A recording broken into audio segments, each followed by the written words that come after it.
is Joy Maliti and welcome to Money Matters.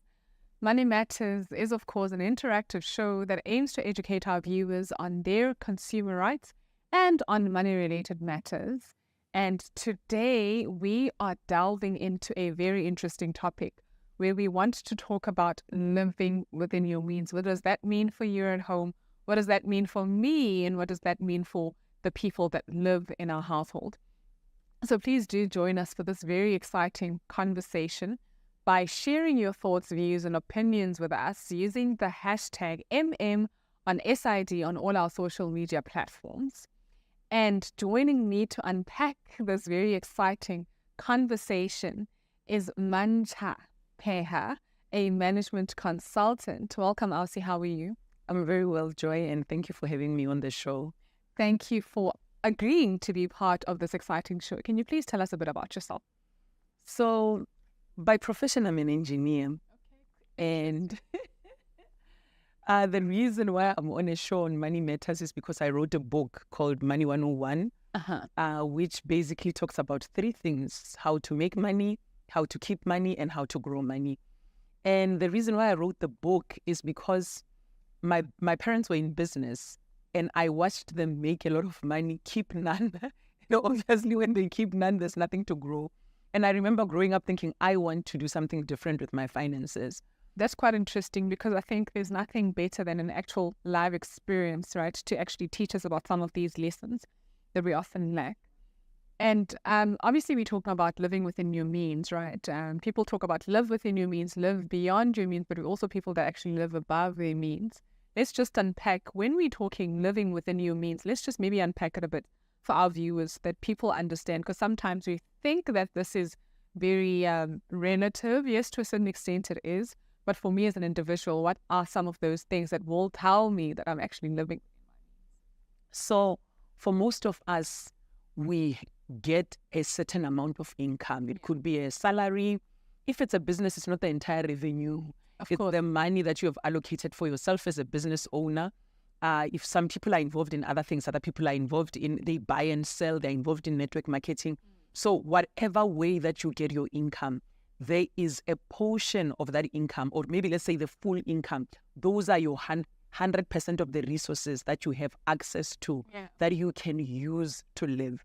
So when we're talking about living within your means, we are saying, if these are your finite resources, remember these resources are not unending, they are not infinite exactly. So looking at these resources, make sure that whatever it is that you need to live, that includes paying your debt, that includes paying for your monthly needs, your groceries, electricity, etc., transport, etc., and saving both for the purchases that you want to make, but also saving for retirement, saving for the future. And in some cases where you're not going to be there for retirement, I've heard people say, no, I'm not going to save for retirement because I'll be dead. And then you have to say, but you also have to save. If you've passed and you're leaving behind dependents, you have to make sure that you make provision for those dependents. So living within your means looking at the resources that you have and ensuring that all the needs that you have are covered by the resources that you have at your disposal. Precisely. And that's very important, right? Because oftentimes we want to make it a net, right? In other words, I'm getting so much as an income, and therefore my expenses must equate to the income that I'm getting, forgetting that there are certainly expenses, like you've mentioned. I could be having debt, as an example. That debt fluctuates depending on the level of interest, rates that are being set by the SARB. And we know that hasn't been very stable, for some time now. And so it's quite important that I suppose people understand that I also need to make provision for some of those things that aren't necessarily fixed in my expense budget, right? And which then leads me to, I suppose, this very next element of, we always talk to people about budgeting, and I think there are certain wise elements that we need to bring into this budgeting conversation altogether. What are some of those things that people need to be cognizant of when setting up a budget, right? Bearing in mind, obviously the things that we've spoken about, where some of your expenses might not necessarily be fixed. So I like to use a system when I think about my budgeting. Yeah. And there's quite a number of systems, and maybe I'll talk to one. So if your income is 100%, let's call it 100 rand for ease of reference. Yeah. For your income of 100 rand that you are getting, just focus on percentages rather than focusing on rand amounts. Because what happens is, if you get an increase, your percentages stay the same. If something happens and for some reason or another your income has dropped, if you are faithful to those percentages that you've chosen, then they remain. And this is how you will do it. So if you have 100 rand, 10 rand is for your giving and tithe. Thank you. Thank you. At least we agree there. 10 rand. And, you know, it's so funny that sometimes you think you don't have money to tithe, but the minute you tithe, it's as if you are making room in your finances.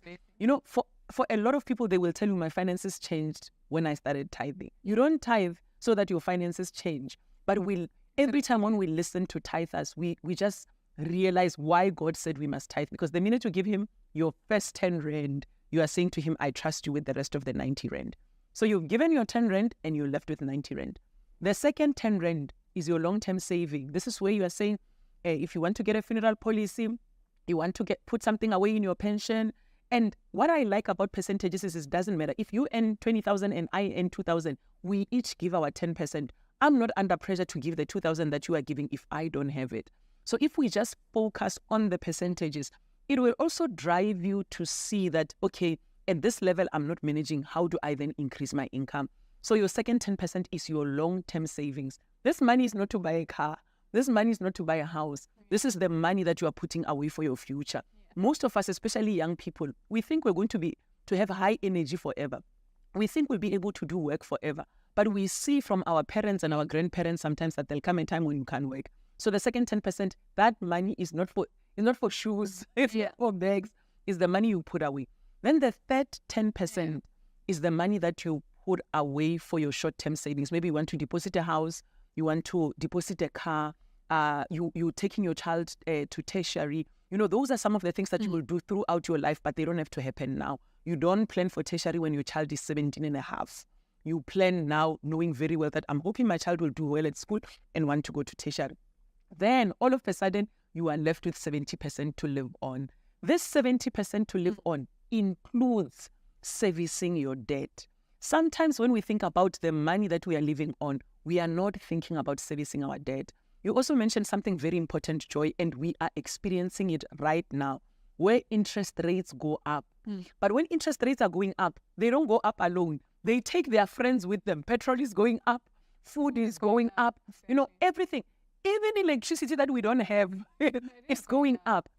So when the interest rates go up, you are only thinking about your payments for the car and the house, and you're not even thinking about your credit card. You're not even thinking about your overdraft. So those of us who are carrying debt are crying as interest rates go up.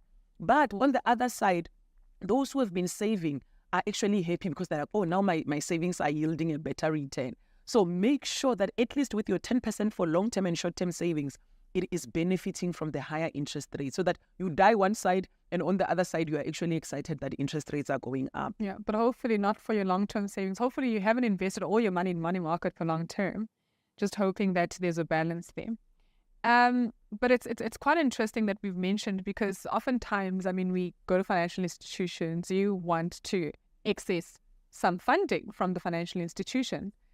But the funny thing is that we always try and squeeze everything into the requirements, right? They'll tell you, you need to fill in what's your income, what are your expenses, and there's certain things that we under-disclose.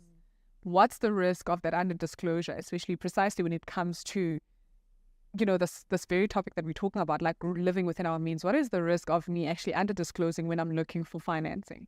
So the biggest risk is that you can't afford it. You'll be overcommitted. So you are lying and saying, we eat for 20 rand. When you know very well it's 1,000. And for most of us, we actually grew up in an environment that celebrates getting debt.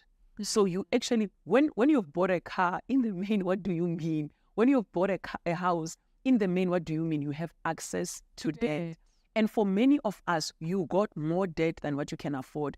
And we see it very easily. Interest rates go up by 0.25, and a lot of us feel like we can't breathe. The reason why we can't breathe is because we took on more debt than we could afford. So this thing of being overcommit, and And the thing is, debt is addictive. That's something that people don't realize. Have you noticed that as soon as you pay off your car, if you're addicted to debt, you start thinking there's something wrong with it. All of a sudden, like, no, this car.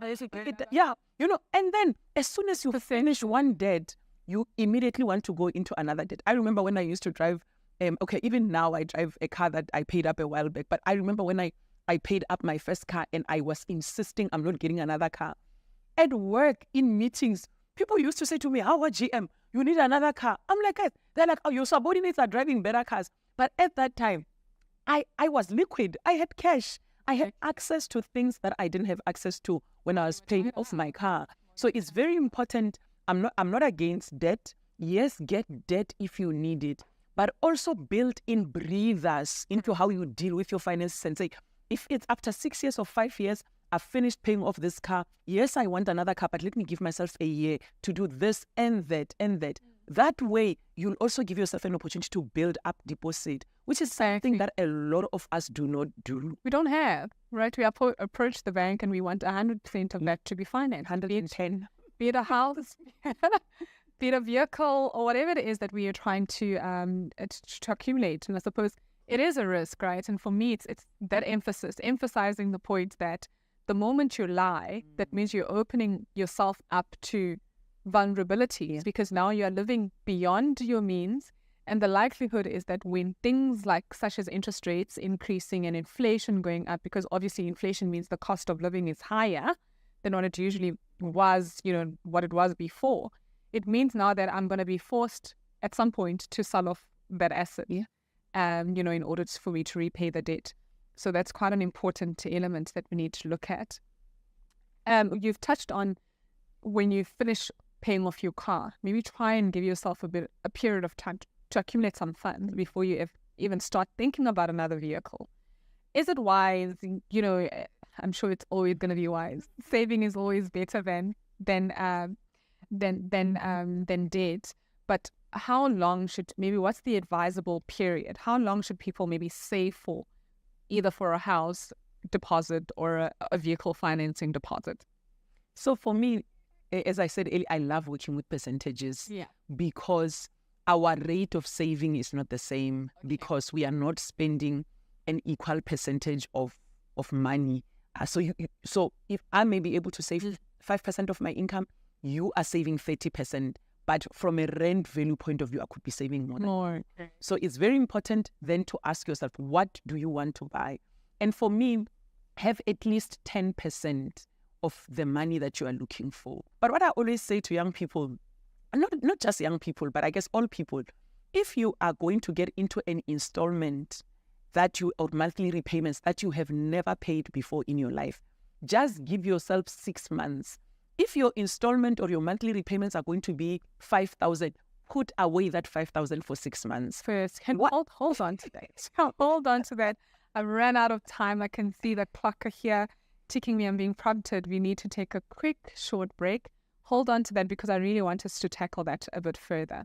But for you viewers at home, you can hear how exciting and interesting this conversation is. Please do weigh in and share your thoughts with us. The hashtag is MM on SID on all our social media platforms, and we'll see you shortly right after this.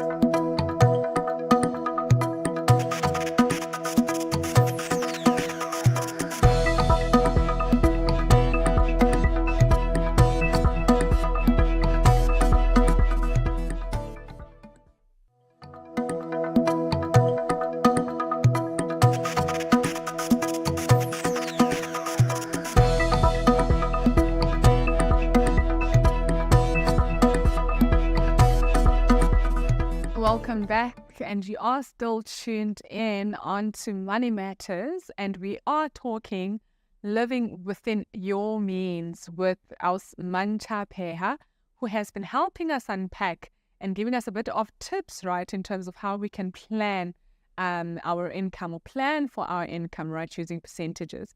But before the ad break, we spoke about something very important, right, and that is to say, how do we then often get ourselves into situations, or rope ourselves into situations that often tie us for too long.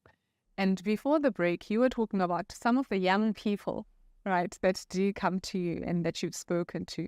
Can you just tell us about some of those experiences?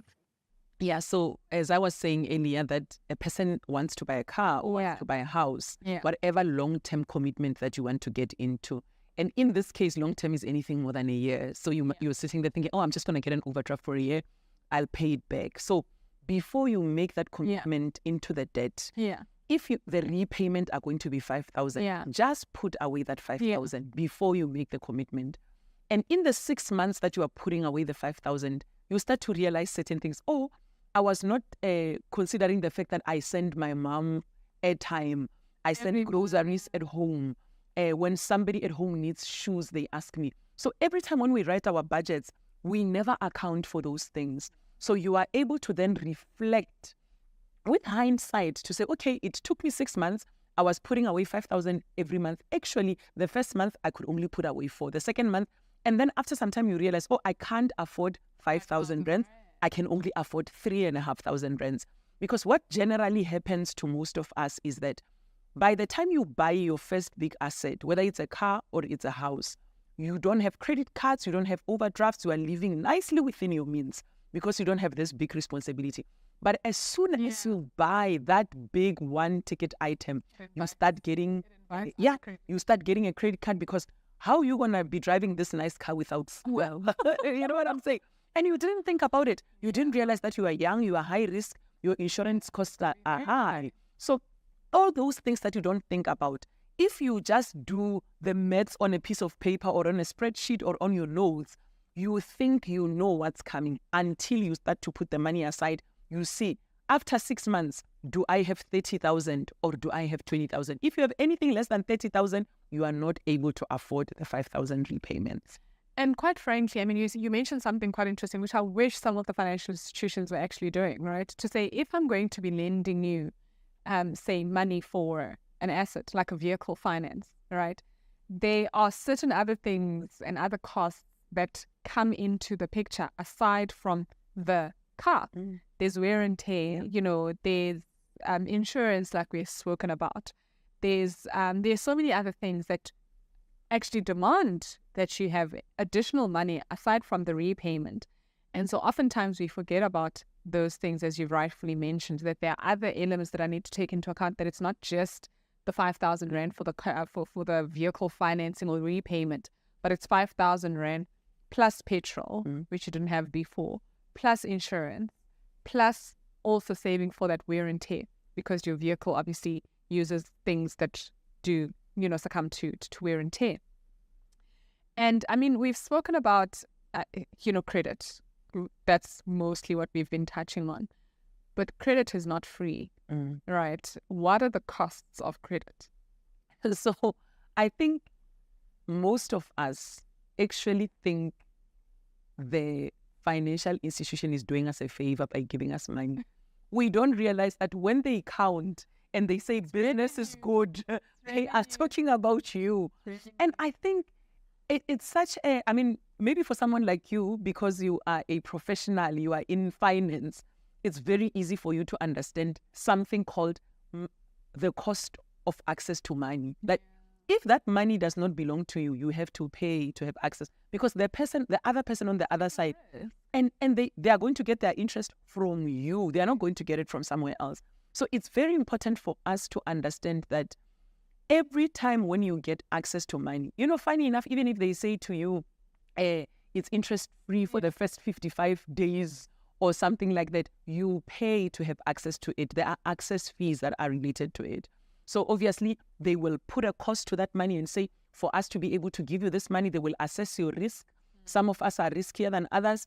For as long as you continue not to pay your debts on time, just remember that it will cost you more to have access to money. Other people are prudent. Other people are faithful.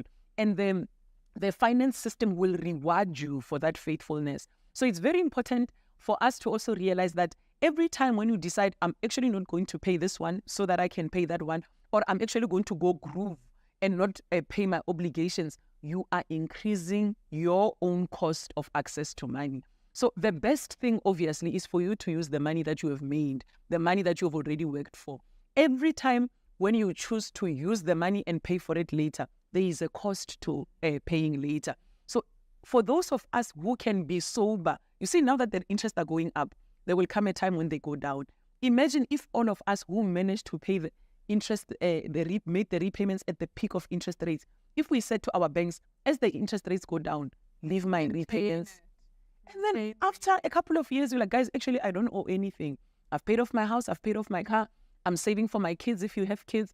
Or I'm saving for holidays. Now I'm going on holiday.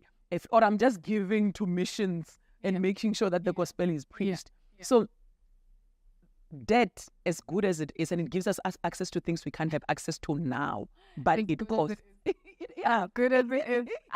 I've never seen it as anything. But they must listen to you. I've never seen debt is anything but just something that ties us down. But yeah, but debt, as good as it is it's if you don't use it well, you will become its slave. I mean, most of us are in slavery. Modern day slavery. It is. That's exactly what it is. Because financial institutions, they demand, and it ties you in for a certain period of time. So that's why I'm like, for me, debt is a big question mark. As much as we do need it, but if it's something that you can come out of soon and soon enough, I think it's something that we need to think about. But maybe let's talk about how do I come, now that I've gotten myself into this entanglement with the financial institution, how do I get out of it? What's the quickest way and the safest way for me to actually come out of debt? So the number one step, stop getting additional debt. Exactly. Most of us, when we are in debt, we feel like we don't have a choice but to get more debt. Yeah. But there are simple things. For most of us, we are buying groceries with on credit. Bread. How can you buy bread? Yeah. On actually sad, because you go to the store, they give you a store card, and you are using it to buy groceries. 6 months later, you don't even remember what you ate. You're still paying for it. For consumption. Yeah. Right? Clothes. I always say this about clothes. Clothes are so disposable these days. You buy something, 8 months later, you're not wearing it anymore, but you're still paying for it, So, and some of the things, when it comes to stopping them, you just have to make a decision. Yeah. If you have children, you have to sit down with them and say, guys, I know that we used to buy clothes every summer and every winter. For now, if something is torn, we fix it. In this family, we are trying to make changes, and there are certain things that we used to buy, and we are not going to buy them anymore. So the first thing, please, just stop using credit. That's one of the saddest things is we insist on a certain standard. A person will tell you, I buy quality. Hey, Joe, you can't afford it. What do you mean you buy quality? Like, now my clothes have to be a certain quality. You don't have money. You are buying them on credit. Stop lying to yourself. You love quality, but you can't afford it. You can't afford it right now. There are things I want. There are things I want. Very true. I can't afford them now. The other thing that we are so in denial about is privacy. You say, no, I can't share. I can't share a flat. I want privacy. But you can't afford it. Can't afford privacy. And I know it sounds so unfair, but you want to stay in your own house. You want to live alone. You don't want to share with anyone, but you can't afford it. You want to stay in a standalone or you want to stay in a gated community. You can't afford it. Security costs money. Privacy costs money. Certain locations cost money. So it's very important for you to sit down with yourself. Be honest with yourself. And sometimes you can't even afford to help the people you love. That's true. You have to be honest and say, I see this one has died. We can't get the casket we want because we can't afford it. Let's just buy the cheaper one. And sometimes for some of us, we are not even in debt because of our own luxuries. We are in debt because we want to help people with money we don't have. And that's precisely it, right? I like the point that you said. And oftentimes we are not honest with ourselves. And I think I like the fact that it's prompting you when you want to really assess whether am I living within my means. The real answer lies with you, right? Not anyone else, but it's you. Sit down and assess and ask yourself, really, can I afford all these items that I've actually written down here, that I've listed here, which are part of my actual, monthly expenses? Can I really afford them? It's quite an interesting one. It's quite an interesting one. But I think also, we've also seen employers that run credit checks on us, for employment purposes. What's the purpose of that? So how you use money says a lot about who you are as a person. Yeah. You can say, oh, I'm responsible. Oh, but when I look at how you are handling your data, I'm just like, this one, she doesn't even pay people that she owes. And she's sitting here telling us how responsible she is, how accountable, how forward thinking, how much of a planner she is. So sometimes when we don't have access to verify the things that you are telling us you're a person of integrity. But I'm looking at, you were blacklisted by this. They even wrote off your debt. You don't care. So maybe you are at church saying, hallelujah, God erased my debt. No, those people, they went after you for so long until they gave up. It cost them more to come after you than to write off. The debt. Yes. So a lot of us, we don't realize, we're like, oh, I did so well at that interview. I don't know why I didn't get it. It's because they will ask for your consent. Do you consent for us to check this and check? And one of the things that they check is how you conduct yourself with your finances. How do you and there you are trying to be a CFO, trying to be having asked, maybe not even a CFO. You are just trying to be the one that is transacting on the an accountant. And like, this one is going to steal our money. Because she doesn't know how to handle herself when it comes to money. Thank you so much. I hope we had more time. By the way, there's a lot to talk about here. But I think you've shared a lot of your gems with us, and I think our viewers at home appreciate all that you shared with us today. But thank you so much for being willing to sit on this hot seat and actually be part of this conversation. And may God continue to bless you and to bless your endeavors as you continue making sure that you break the cycle for a lot of people. But you've had our viewers at home, and I hope you had a really good time being a part of this conversation. Do continue the engagement with us on our social media platform using the details that appear on your screen right now. But for now, and from me, Joy Maleti, and the rest of the Money Matters team, it is goodbye and God bless.